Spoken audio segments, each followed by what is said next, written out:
What is going on, guys? In today's brief video, we are going to be doing a behavior compass analysis, Chase Hughes style, on a man with a very special interest, if I do say so myself. So we're going to start at the 3 minute mark because the first 3 minutes I think will get my channel taken down. So let's jump straight into I it. think it is for a lot of people who have it. You run across others who have this I have. interest? I actually host a podcast. I don't know if I'll continue, but for 4 years I hosted a podcast just called the Fart Fetish Podcast to kind of um, help normalize it, especially within the kink community.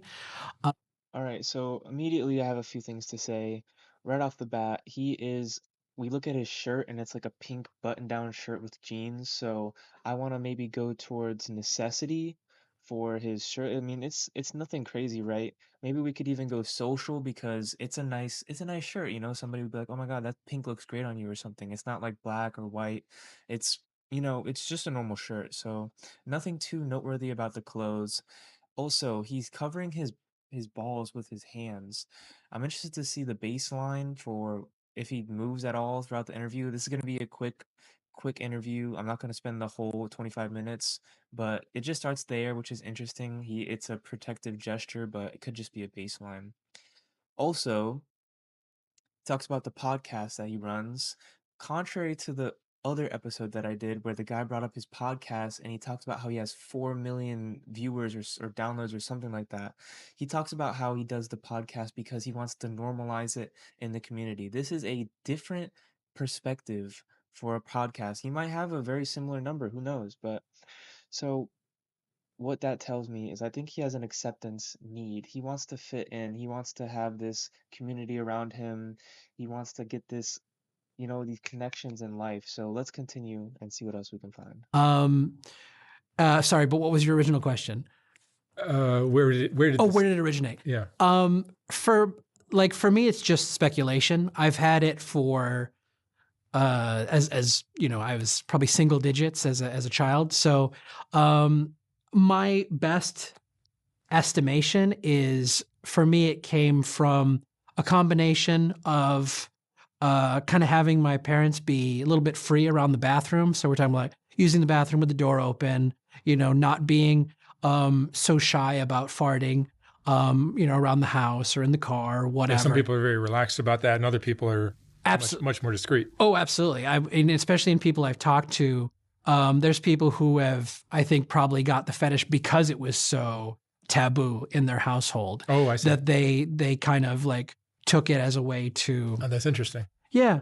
And then I think the other side, the domination side, again, both speculation, but I think came from my parents being a bit, to be blunt, neglectful, emotionally, like financially fine and all that. But my parents weren't, per se great parents or great being affirming, I guess. So I think a combination of the free, bathroom use and the kind of trying to spin a new narrative around, parents being not.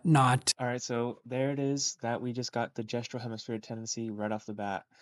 So when he does this and this, when he talks about how being free around the bathroom, his the fetish, he's going to his, what is that, left side?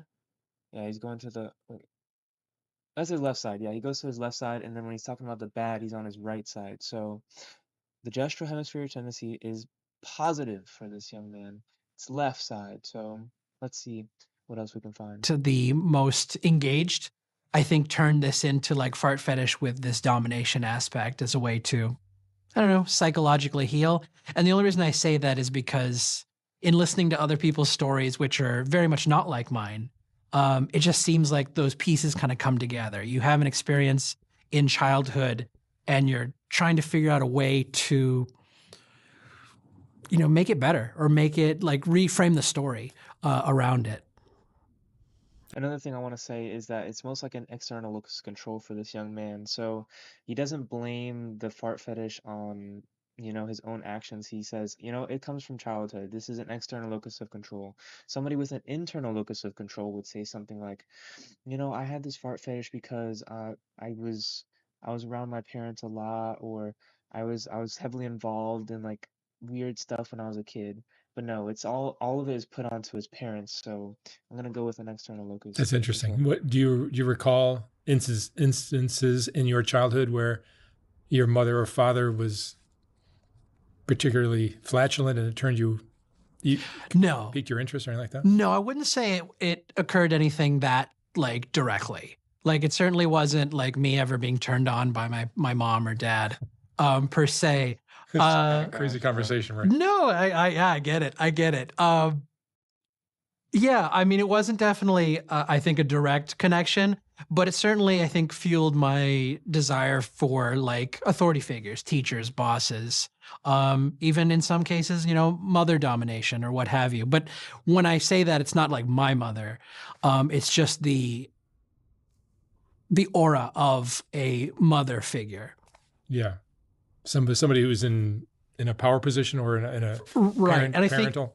absolutely. And I think that is what kind of really feeds into that element of being out of control because, with your parents, you're kind of stuck with them. If, I don't want to get to like, I don't want to diminish people's experience, but like if you have an abusive parent, there's not a lot of avenues for you to heal yourself. I mean, there's, police and what have you, but that's kind of a larger ask in this world where, like if your parents are mistreating you, basically to say is you're kind of trapped. You're stuck in that situation. And I think a lot of that is what I think about and fantasize in these, now my adult fantasies is like this aspect of being completely out of control, completely unable to get help, as it were, for this mistreatment. When you engage in this fetish, this is Well, we have no an erotic we have thing no for you. visual now, It turns you so on I'm gonna sexually. skip blonde. I find We'd that like a the lot of visual, options not for have the someone the really full body nailed. I portion of think the I think junk it's man. just it's This has been a very interesting one. I'm really having a hard time picking hard up on to have someone really anything. nail down exactly what you want when it's so specific. When it's like, I want you to it's not about like how they fart or whatever, although that certainly helps, being louder and more boisterous and being smelly or what have you. Um I think I for can't me, maybe believe other people don't have this, but it's hard to be like, okay, can you like also be smelly? And can you also like getting into the specifics when you're like paying someone for a service? Yeah, it makes sense because you're paying them. They should like accommodate, but at the same time, it's a little more personal than like, can I buy this apple or Right. whatever? Like, but Have you had partners that were particularly uh, enjoyable for you?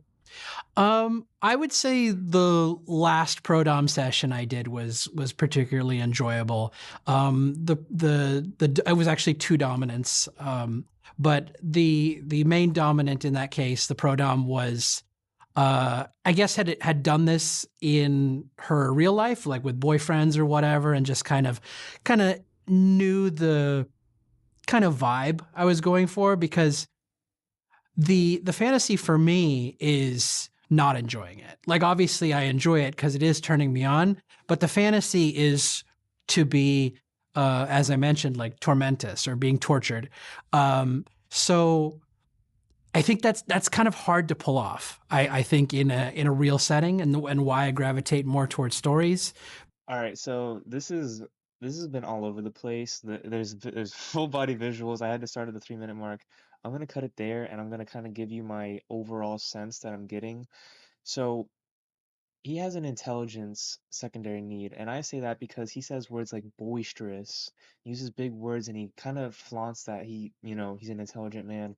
Don't get the pity vibe that, oh, woe is me. I don't get strength either. I don't get either of those, so I'm gonna go with intelligence. Handedness, I don't know. He's not wearing a watch. He's not really gesturing with any hand more than the other.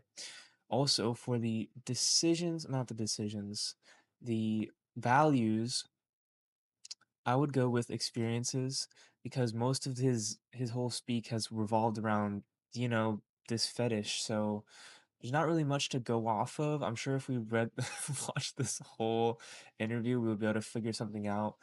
But this is just so I don't know. I don't even know.